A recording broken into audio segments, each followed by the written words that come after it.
پارک توغندیز بریدونه د اختر د لمانځه پر مهال څه وشول. سلام ستړي مشئ. له هر څه د مخه تاسو ټولو درنو هیوادوالو ته د لوی اختر مبارکي وایم. قربانۍ او عبادتونه مو قبول شه. راځو موضوع ته. سکل افغانان په داسې حال کې لوی اختر لمانځي چې په ګڼو ځایونو کې سختې جګړې روانې دي. بل خوا نن پارک کې د اختر د لمانځه پر مهال چې لوړ پوړو حکومتي چارواکو او سیاسون پکې موجود وو، ارګ ته نږدې 3 توغندي ولګېدل. د رسنیو د راپورونو له مخې چې نن سهار شاوخوا 8 بجې د کابل ښار د څلورمې ناحیې له اړوند دریم پروان سیمې څخه 3 ډزه موزایل توغول شوي وو چې دغه توغندي د عیدګاه جومات شاته، د ګلبهار سوداګریز مرکز شاته او بلې د چمنې حضوري خواته لګېدلی وو، خو خوشبختانه تلفات یې نه لرل. چارواکو دغه برید د طالبانو کار بللی. دغې موضوع په ټولنیزو رسنیو کې ګڼ بحثونه راپارولي دي. خلکو ویلي دا د بزدلۍ اخري حد دی چې په لمونځ کوونکو دې برید وشي.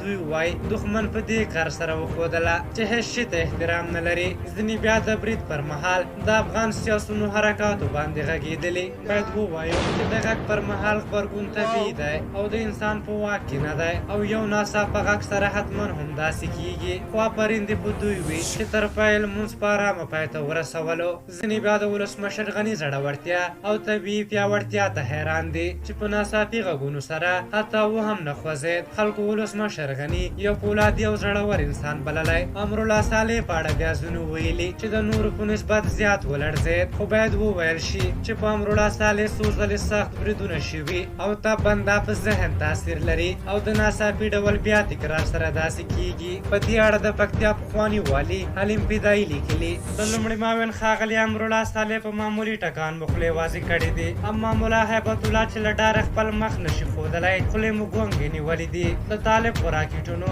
او هغه هم په ارګ او د اختر د لمونځ پر مهال تبصره نه کوي، کوم چې د افغانستان د مسلمان ملت په دیني شاعرو برید دی. په هر حال نن د هیوادوالو لپاره کوم څه چې ډېر په زړه پورې و هغه دا چې د اختر خو له یوې خوا د سرتیرو په نوم نومول شوی، بل په ارګ کې نن د اختر د لمانځه امامت یو سرتیري وکړ چې بلا خوند یې وکړ. زموږ له خوا دې ټولو سرتیرو ته په آخر کې په ځانګړي ډول اختر مبارک وي. په هر حال تاسو دغې موضوع په اړه څه نظر لرئ؟ خپل نظرونه مو راته په کومنټ کې ولیکئ. که زموږ ویډیو مو خوښه شوې وي ضروري لایک کړئ. تر بیا ستاسو شکر ته راځم. په لیو بخښونکي خدای مو سپارم. د الله په امان.